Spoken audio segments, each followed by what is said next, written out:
ngerti fungsine sapi nyuwun sewu nggih Mas. Monggo. Nggih. Fungsine sapi ilre sapi kula kena nggih maskeran.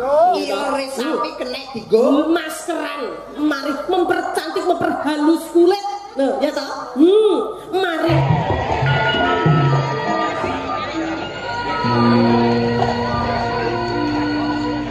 Masih berapa?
basa runtuting sastra ngagungake asmane Gusti ingkang Maha Tresna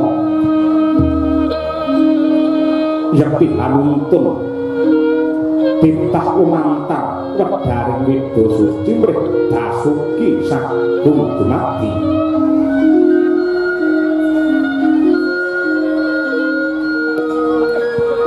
hormat salam kunjuk memutusane pangeran Kangkung Kasar Tetelo Bagya Pancadan mrih jalma bejo donya ngantos belahan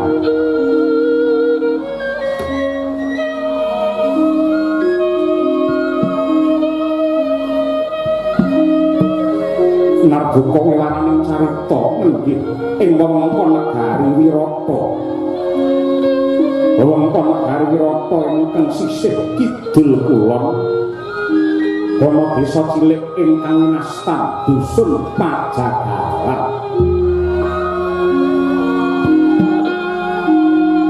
Mila sedhut Pajagalan karana saperangan ageng para kawula pedamelane anjaga kebo sapi ngeleti daging pinonto-ponto bakul-bakul sami dugi mendhet daging bagiane dewi-dewi.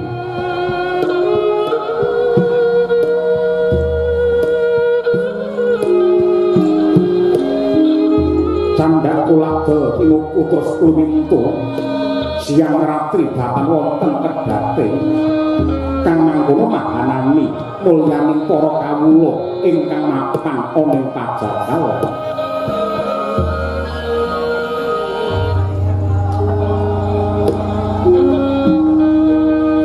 Dasar desa ingkang murah sandang gugur para kawulane sami guyub rukun ngurmati lan ngajeni bida-bidaning panemu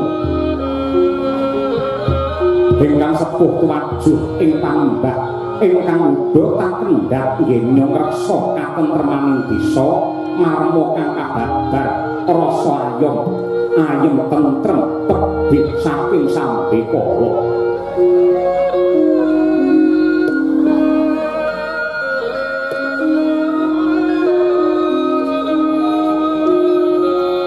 Wonten wisma lawas cakrik limasan senadyan sarwa prasaja nanging resik lan tumata kawis tinggal ana piyai sepuh ingkang lenggah ing kono nenggih nama Ki Jagawalakas.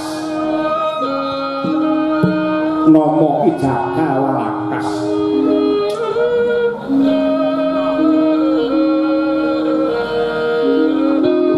nalika mangke Ki Jagawalakas kahadep ingkang putra Jalu lan Pawestri ingkang nama Sang Mustika Aji miwah Endang Mustika Sari.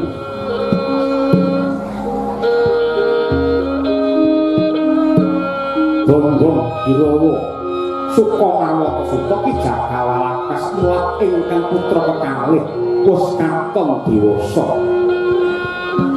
Pripun dalu Ki Walakas tansah nyambung rasa mring Gusti ingkang Maha Kuwasa kanthi panyuwunan muga-muga atmaja kekalih sembada netepi dharma sarta pinaringan beja donya ngantos akhir.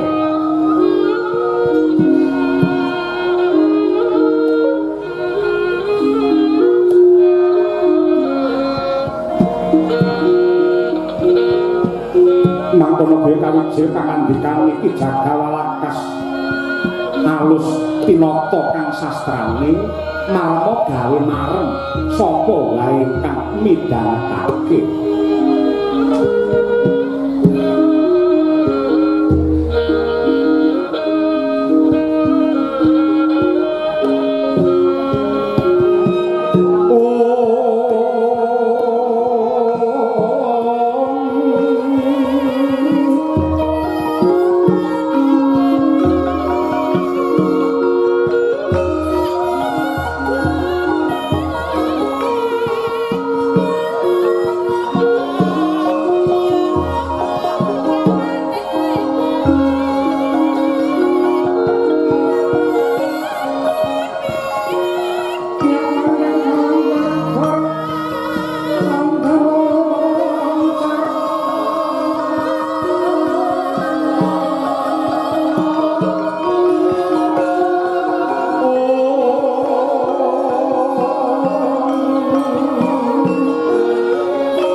sapa antuk wahyuning Allah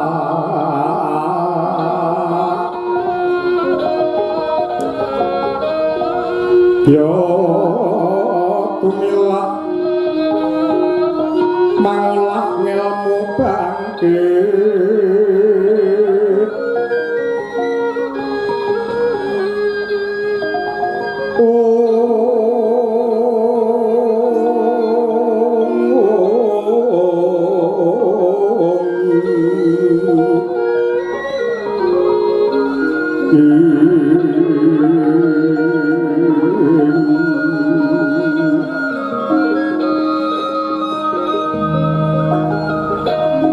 bangkit nikah rahmangu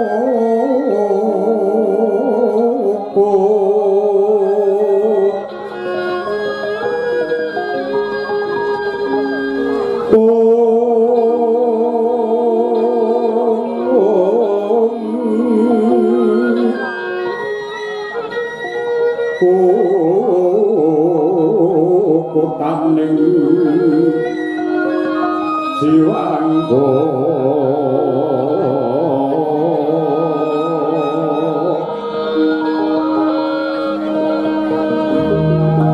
kang mang kono patut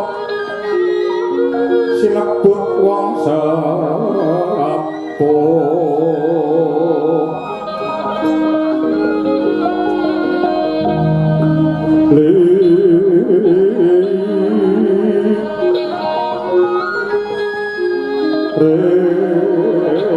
sepuh sepi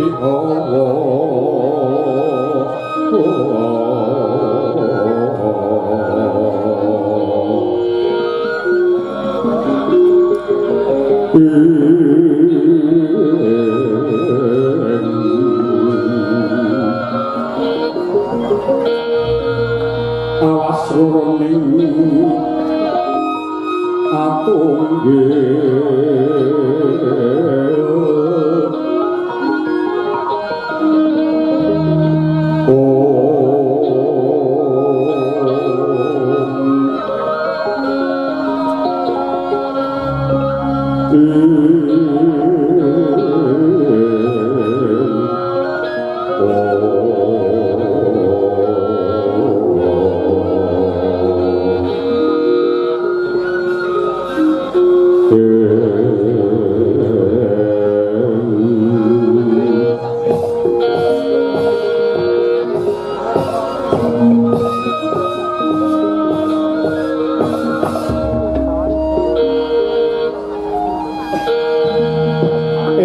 sepisan banget aku ngunjukake rasa puja puji syukur kang jero ana ngarsane Gusti ingkang murba jagat merkaya mung panjenengane ingkang paring sih kanikmatan marang kabeh para titah ingkang semebar ana ing jagat raya kejaba saka kuwi nggih Mustika Aji apa dene anak wadon Mustika Sari margage diprayogakne anggenmu sowan ana ngarsane pun bapa ing pejagalan kene bapa pangrasa ora kurang prayoga anggenku sebo ana ngarsamu ora liwat sembah pangabektiku katur marang bapa Jagawalakas iya Mustika Aji ndak tampa gawe bombong ing rasa pangestune wong tuwa margage ditampani iya bapa ndak tampa tanganku kalih muga ndadekake jimating uripku ora keri kowe Mustika Sari diprayogakne anggenmu lungguh inggih matur nuwun bapa penendang boten kirang sekeca anggen kula ngabiyantara sembah pangabektinipun ingkang putra putri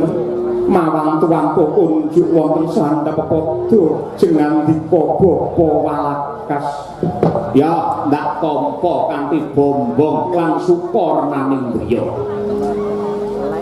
mumpung ripalungguhan iki durung wancine aku karo kowe mlebu ana ing kandhang glandang bangsane kebo sapi banjur dijagal. Mumpung ana wektu ingkang mirunggan yektine kowe mung tak kon nekseni anggenku ngaturke panuwun marang purbane Gusti merga duwe anak lanang loro, lanang kelawan wadon Mustika Aji karo Mustika Sari. Marme ati tanpa upama ning yektine duwe anak kuwi yen ora waspada, ora ngati-ati, teliti lan permati anggene gulawentah kuwi padha karo ancik-ancik ana pucuking gegaman sisip sembire luput katuranggane bakal brabat marang anake dhewe. Mula ndak pundhut kanthi banget kowe cah loro Aji lawan Sari. Sepisan kowe kudu tetep tekun tigen-mugen anggenmu manembah karo pangeran. Ewadene kang angka loro aja lali bekti karo bapakmu iki Jagal Walakas. Kowe kudu kelingan sing ukir jiwa ragamu, sing glowentah wiwit saka Bayabang nganti saiki dadi wong Crapang kuwi merga le meres kringet, le banting raga, le anggenku tansah budidaya dewasake marang kowe cah loro, aja mung dewasa secara lahir ning dewasa sak tekan batine sing tegese lagak-lagon muna-muni kabeh tumindak lan pakartimu aja nganti milar saka aturane negara lan agama, aja nganti nabrak saka wewarahe Weda Suci. Ngene iki apa? Ya, Pak. Lah iki ngene. Bapakmu ki lak kancane wis pirang-pirang. Etan kulon kidul lor kabeh iki aku duwe kenalan. Ya kenal aku ya sabar aku tuwek-tuwek ngene iki. Biasane ning pojokan panggung yen rampung le wayang terus muni. Kancaku ya semono-mono kuwi. Durung para kanca-kanca bakul sing pendak dina iki ngusungi daging saka kene didol ning pasar. Kuwi ya banget kabeh padha takon. Bapak Walakas, sok kapan jenengan le kagungan kersa mantu? Tak sawang putra putrimu kae wis dewasa.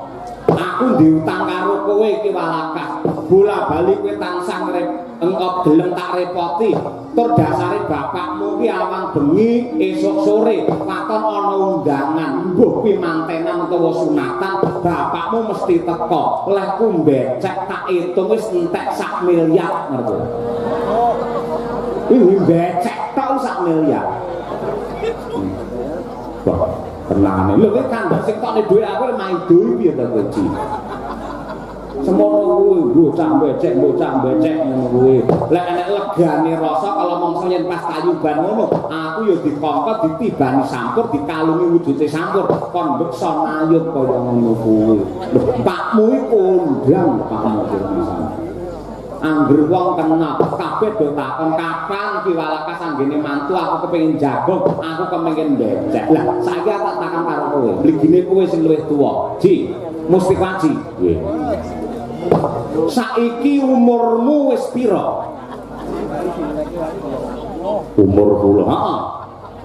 Menawi mboten lepak sampun umur kalih dosa gangsal. Pira? Kalih dosa gangsal. Selawe to? Nggih, kula basake. Selawe iki ora kena dibasakne ngono kuwi, selawe selangkung. Kok iso kalih dosa gangsal tembung mlocok iki. Kranten. Kranten iki ya salah. Ora enek tembung kranten. Mula kok ana MC ngendika kranten wekdal sampun dalu. Kranten iki salah. Krana ya krana. Ingkang setunggal, lah setunggal wis salah. Setunggal wis basa aja dibasakne neh dadi setunggal. Nah, mesti kudu ngerti bangsane kaya ngono kuwi. Ya ning aku ora MC lho, aku ngandani karo kowe dadi canom sing pinter basa, ngerti karo sastra tinggalane para luhur mbiyen sing apike kaya ngene. Basa Jawa ki apik. Rembukan karo sabaraan, ngono ki ana tembunge dhewe. Rembukan karo wong tuwa ki ana dhewe, rembukan karo cah cilik ki tembunge ya ana dhewe. Tur basa Jawa ki beda sithik, maknane ya wis beda, artine wis ora padha. Kenceng karo kenceng kuwi wis beda. Dengkul karo dangkal wis beda. Wuru karo wuruk kuwi wis beda. Yen wuru ki mendem, yen wuruk kuwi tegese piwulang. Jeru karo jeruk, jeruk kuwi tegese pancen ya pamane kaline jero banget. Yen jeruk kuwi bangsane wowoan. Wuru karo wuruk, jeru karo jeruk, turu karo turon. Nah, tratap lho aku ki kaji ya tratap piye.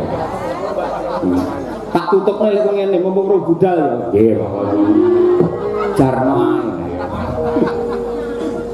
Lah banjur kowe sari umur pira? Nggih. Menawi umur kula menika kalih dasa setunggal kuwi ora kena dibasake selikur ngono lho. Kuwi angka sing apik lho selikur yen nang kene iki. Apik kuwi. 1 19 loro selikur apike ra umum. Sik aku takon karo kowe Ji. Nganti saiki kowe apa urung tau duwe kenalan cah wedok sing cocok karo batinmu? Ler-ler tandure osu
iki mergo nuwun sewu. Wong yen cukup umur, apane umur selawe kaya ngono kuwi, yen randang rabi, godane abot. Godane abot. Yen kuwi nek wong wedok ya karo wong lanang boros ngene. Petang taun pisan pedhot, petang taun pisan diperbarui. Nganti kowe randang rabi, kowe bisa mengko banjur nindakake sedhek utawa maksiat mergo ora kuat ngempet hargane hawa nafsu. Wong rabi iki ngibadah, waton kowe bener-bener tresna lahir batin lan gelem ngayomi karo bojomu sok. Apa meneh kowe gelem mulyake wong wadon loro, siji mbokmu loro bojomu. Kowe engko uripmu arep ditata dhewe karo sing gelar jagat. Uripmu sarwa kepenak. Kejaba saka kuwi wong rabi kuwi bakale minangka panyambunging umur, panyambunging sejarah. Ya kuwi tumuruning anak sing minangka talining katresnan. Aku wis kepengin banget gendong putu momong karo putu. Pengen banget aku iki. Lah sapa neh sing tak jagakake yen adimu sari aja dhisik, yen sing enom kok rabi luwih dhisik, tegese nglangkai karo sing tuwek. Ngono kuwi ora kena. Rabi yo lho. Nah timbangane angger kowe ning kamar mandi suwi ngene nyapa to kowe ya. Boten. Rabi yo candi, engko tak lamarke aku tak sing ndodhok korine nyinang jambe suruhe. Candi, eneng ora? Wonten. Sing kok tresnani? Sampun wonten. Lahir batin lemu tresna, lahir batos. Badhe kula tresnani kula ayomi ngantos kuguting gesang kula. Bagus. Pramara Ratmanus boyong ambrang. Kadhe karunaning kaswase aneng marga mamalakung Prisang konto wastrat mojo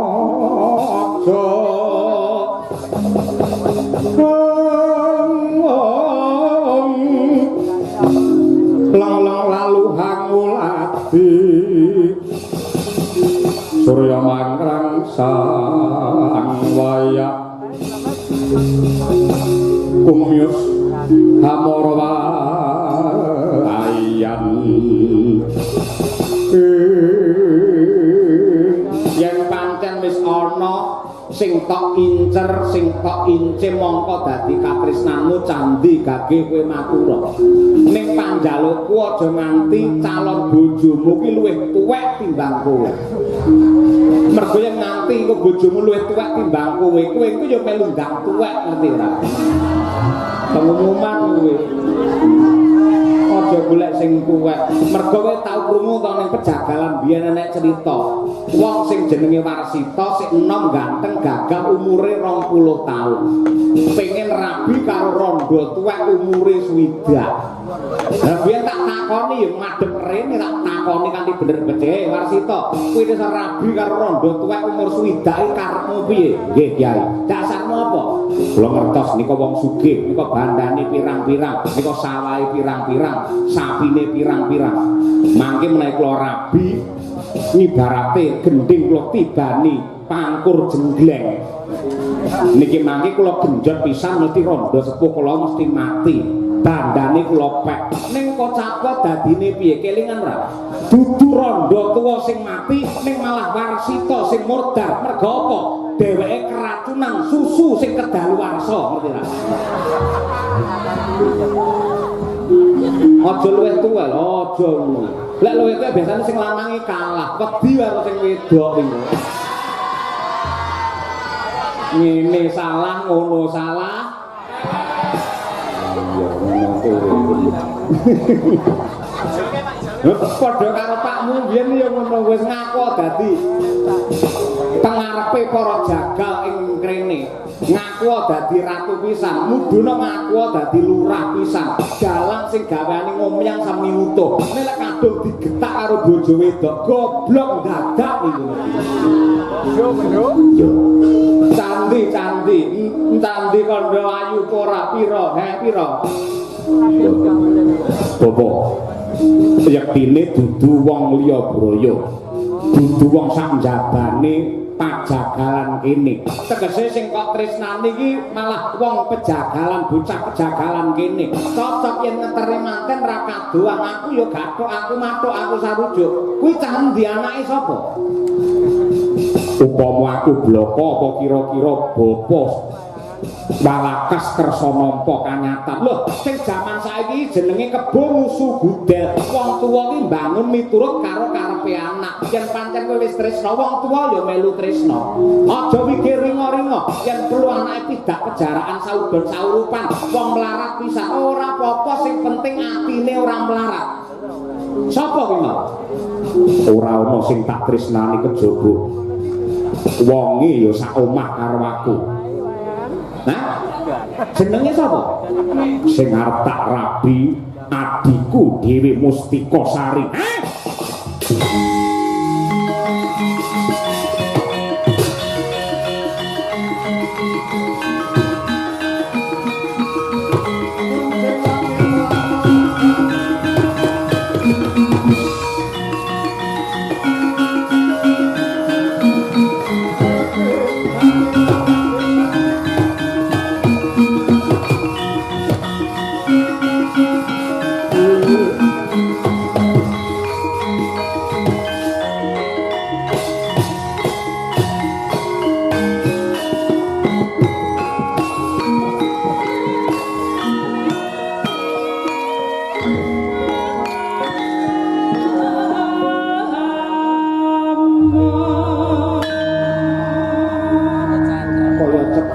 blok jantungku.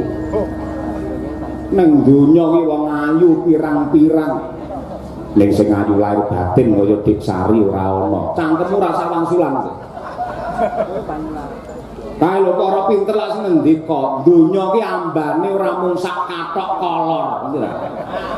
Daun kelor. Heeh, daun kelor. Mbok golek liyane ngisin-ngisini. Lho, Bapak.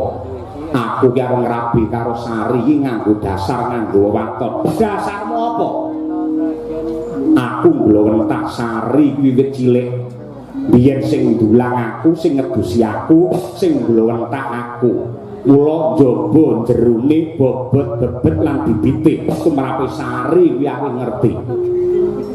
Aku mbiyen nate duwe pacangan, nanging ripalungguhan iki kaya rasaku wis pugut, rasaku wis ceklek, ora kepengin gandeng karo wong wadon ngendi-ngendi, mergo racake ning njaba kono ya ayu ning ayune mung lair tok, batine robos.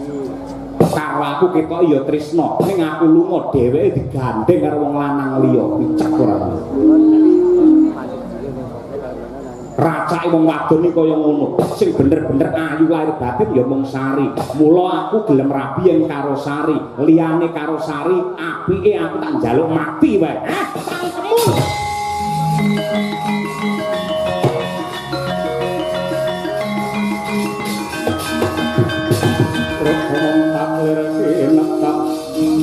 Supaya nipe cocok mawingo angis lambemu muni sing ora-ora lho aku ngaturake witing klopo sak lubune aku ngerti Sari ke bocah apik bocah alus budi pekertine becik mula aku ya ora lila yen nganti Sari engko dirabi karo wong lanang sing ora tanggung jawab. Wong lanang sing beling apa meneh wani jempalani ngajar karo bojo. Aku sing ngomong karo Sari ora bakal trima. Mula supaya Sari iki mengko ora nampa panandang mergo dirabi wong lanang sing ora karuan. Kowe becik tak rabine dhewe. Kowe ngerti agama? Ngerti.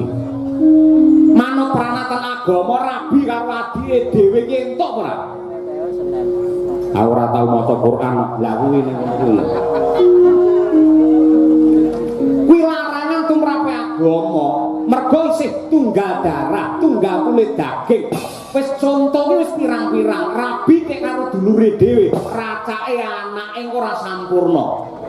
Mbuh sing cacat iki guwing kerdil, ora iso nyawang lan sak piturute. Kuwi minangka pirmut ngelekke marang kabeh menungsa saka pangeran aja nganti nabrak kewaler tur manut aturan saka agama upama kowe karo adimu Sari tak jak ning KUA iki pernah napane takoni karo naib aku lek njawab jajal piye ngono hah kuwi waline aku dhewe wira sudi wira tirmu nalar damar mancung cupeten jo ngawur kaya ngono kuwi iki wis dadi TKT aji. Aku wis duwe sumpah, aku wis prasetya. Malang-malang bakal tak putung, rawi-rawi bakal tak rantas. Aja kok bapa walagas mun sewu. Dewa mudhun nggo gaman bledhek bakal misahke katresnanku karo Sari. Tetep bakal dak waneni. Nyatane Sari mlengos ora gelem karo kowe ngono kok. Wong wedok iki ngono kuwi ditlateni tukane bakso mendina susu ya kena ngono kae. Lambemu apa maneni karo wong gowo dulu aku dulu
maring kono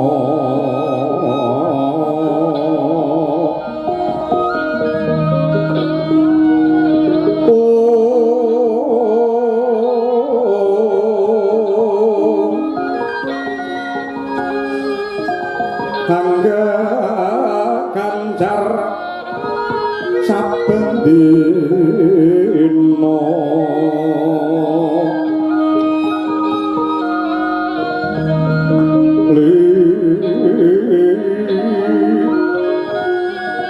rekan bawolek sono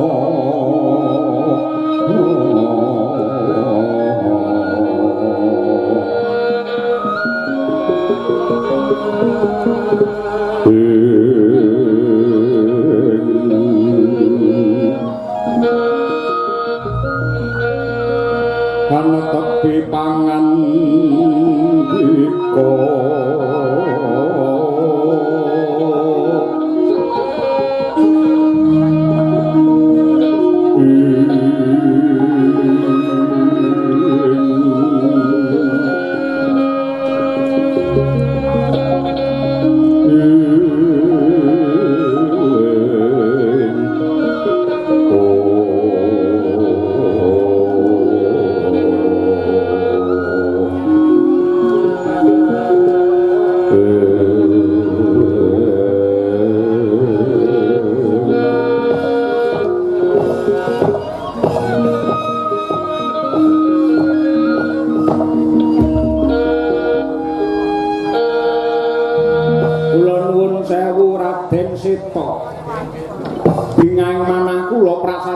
jubrukan ukir sari kablabaran samudra madu diniri palungguhan samangke gubuk kula ing pejagalan ingkang sarwa kirang kados mekaten parandene ndika ingkang kaping kalih kepareng tedhak rawuh wonten ing mriki mboten langkung kula ngaturaken sembah pangabekti tandha pengaji-aji mawang tuwangka kunjuk Raden Sita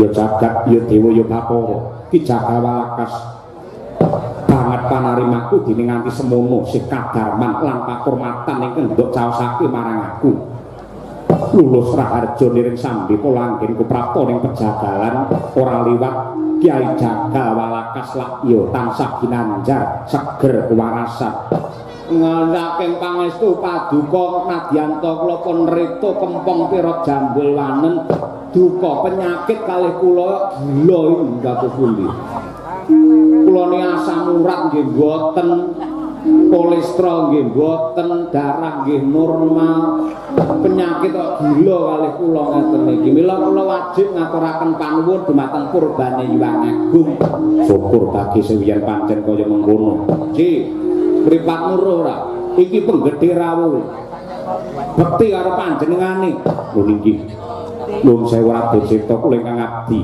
ngaturaken sembah pangabekti mawan tuwangka kunjuk sapa kula menika Musti Kwaji putranipun Ki Jagawalakas ya ndak tampa pangestu kumara gage tamanana kapundi mugi andhepsaken jimating gesang kula nuwun sewu kok janur gunung kadengaren ndika kepareng mriki kirangan pinten sasi ing sampun kepengker pancen ndika nate tindak mriki gugah dumateng anak kula pun Bilawa dados jago kraton Wirata tetandhingan kalian Raja Mala kabare Raja Mala sampun mati wis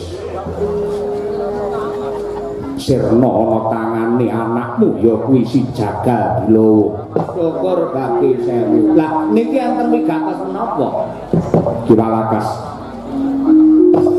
yektine keluarga gedhe ing negara Wirata mligine Kanjeng Rama Prabu Maksapati banget ngunjukake rasa syukur marang Purbane Hyang Agung merga rubeda wis sirna perkara wis sungsih wiwit saka pakartine paman Kincaka rupa Kincelang Raja Mala ingkang nindakake sanggit rungsit Rekadaya kepengin jungkeng palenggane diwaji nyatane bisa dirampungi karo anakmu Jagal Bilawa angka loro nalika Wirata dirampit mungsuh saka ngarep lan mburi ya Piwadya Bala Trigarta lan Ngastina sakemah dayane utawa kekuatane si Jaga Bilawa apa dene si Kedhi Wrihatnala bisa ngundurake mungsuh sing tegese anakmu si Jaga Bilawa ki gedhe labuh labete marang kawilujengane wong Wirata tanpa lantaran kekuatane si Jaga Bilawa mbok menawa Wirata wis tamat sejarahe kula anggenku rene iki yektine diutus dening Kanjeng Rama Prabu Basudewa nemoni karo anakmu Jaga Bilawa bakal tak gandeng tangane tengen tak sowanake ana Sitinggil bakal nampa wujude kanugrahan merga apa yektine anakmu Jaga Bilawa ki dudu wong saudara saurupan nanging satriya tama ingkang lagi namur laku ya kuwi para Pandhawa ingkang dadi mantri pasar kae jenenge Tandha Dwija Kangka yektine Puntadewa ingkang dadi Jaga Bilawa kae Werkudara ingkang dadi Kedhi Wrihatnala kae si Janaka ingkang ngopeni Rajakaya lan tetanduran Dumagranti lan Tripala kae kuwi putuku kembar Nakula Sedewa lan sing rina wengi tansah leladi karo adhiku Tari ya kuwi Niken Salindri kae yektine garwane Puntadewa ingkang awewangi Dewi Drupadi wong emane wiwit saka Dwija Kangka ki dikepruk paidon mustakane dening Rama Prabu Matsapati nganti ripalungguhan iki Pandhawa ora ana kabar ora ana babak ingkang mratelakake papan dununge Pandhawa ripalungguhan iki mapan ana endi mula anggenku teka kene anakmu Bilawa ning endi tak gawane tak kantine ning kraton Long indriya mangu mangkung kandhuan rimang lir-lirna tanpa kanin yen tan tulusa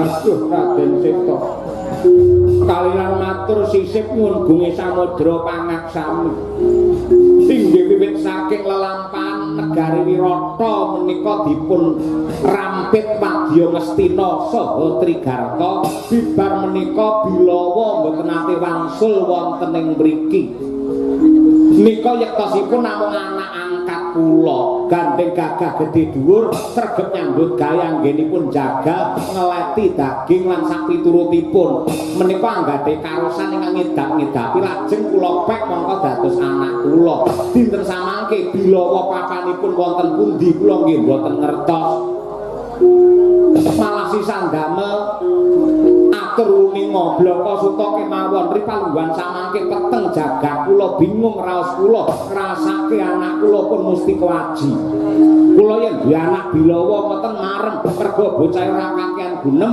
sregep nyambut gawe ngibadahi ora ditinggal mantingali niku mesti kewaji rambute gedabul atau dijungkati ngoten tur wonten lampahan ndadosaken kageting manah kula jagat niku digelar akeh wong wadon ayu bareng kula takoni kuwi rabi karo sapa lewang sulante ngatelake kuping ndodok-dodok ora gelem rabi yen ora rabi karo adine dhewe sing jenenge Mustika Sari niku kelakuan menungsa apa kewan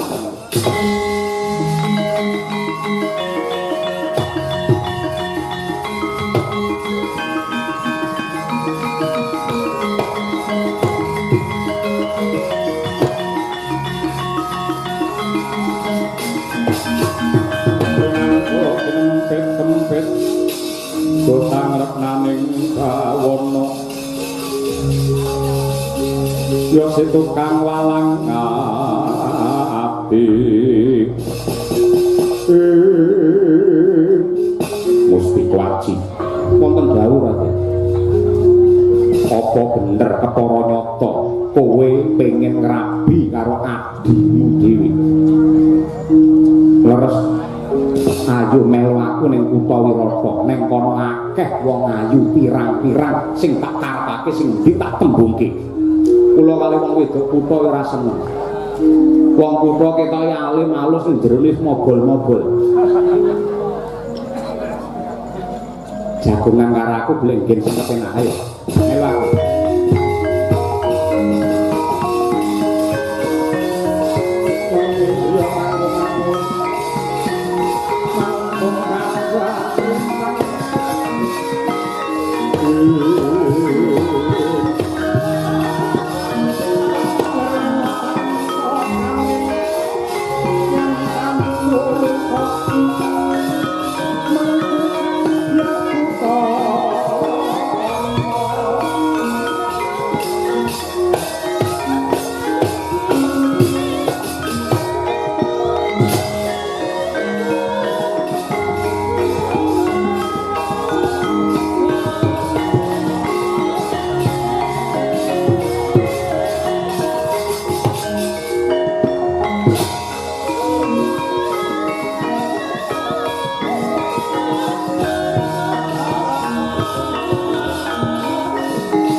Raden Seta wonten warung kula Gambir Sawit mriki kula ngaturaken sembah pangabekti Raden Seta.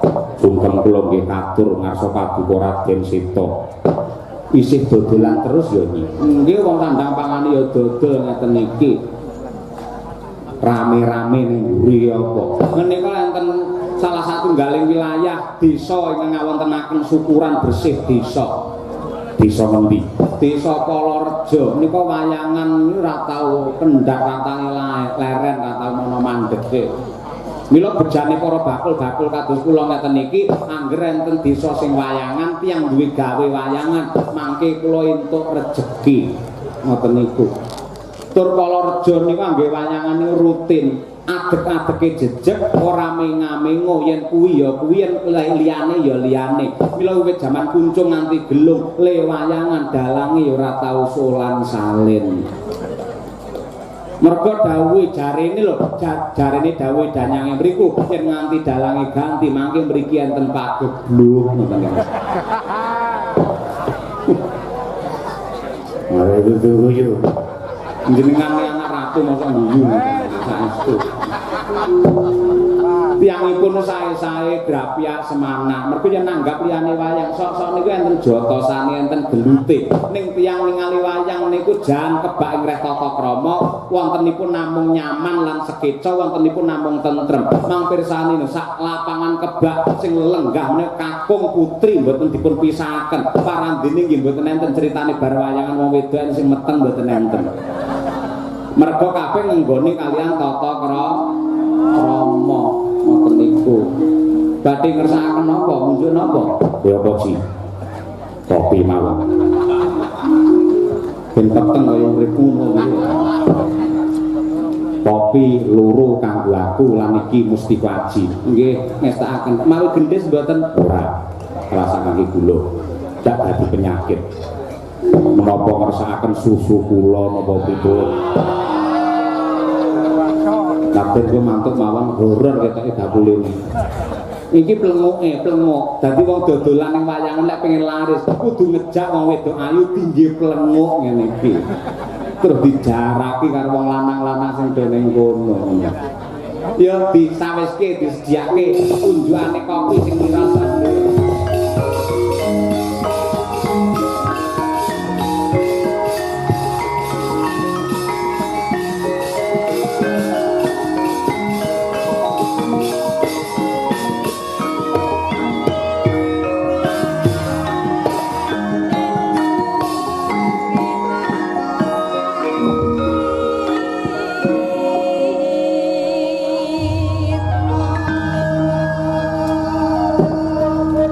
Wonten dawuh